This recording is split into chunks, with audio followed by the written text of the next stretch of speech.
Welcome to Two Wheels Better. We're in Coventry again at Hughie Hancox's workshop, and down on the floor here is perhaps an example of the way Hughie gets his bikes in the first place.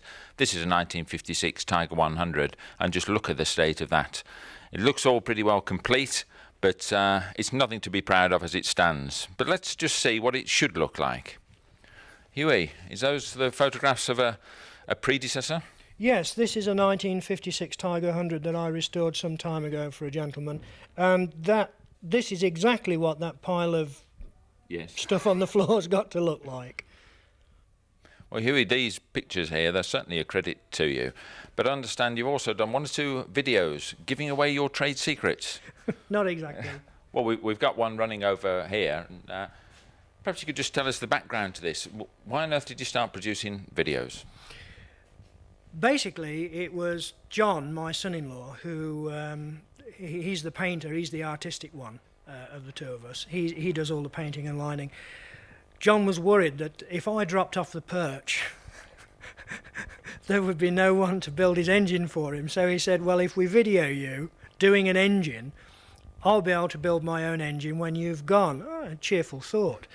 So then we realised the potential of this thing, and one thing led to another, and consequently we came out with the two videos. It's taken a lot of time, a lot of money, and a lot of hard work. We've just now completed a third video which deals with all aspects of servicing, which will help people that own Triumphs from 1946 up to 1970 carry out all their own tasks on the bikes properly, the way we used to do them at Meriden.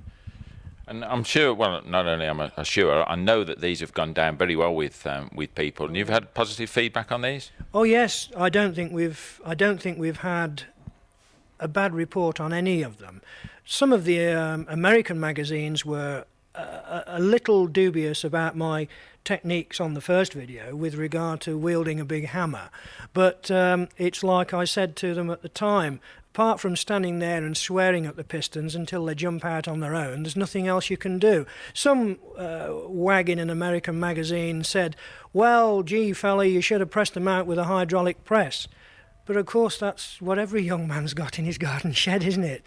You know, and when the bores are seized solid to the piston rings and you can't move the pistons, you can't stand there and look at them and wish them to jump out, so you've got to do something positive. Again, Hughie, I know of old when I was a lad, and it seems a long time ago, but it's great being here, and sort of all these smells coming back to me. But the techniques, often I've reread and read paragraphs after paragraphs thinking, why won't this come apart? Isn't this the secret of a video, that you can put that extra little slant on things? Yes, it is. So many people buy manuals and it says in one section, remove 3 screws and pull the cover off. Well, what happens if the cover doesn't come off? At least with my video, they can see what happens and, if necessary, stop it and rewind it and go through it again. It's exactly the way we used to do it in the repair shop at Meriden.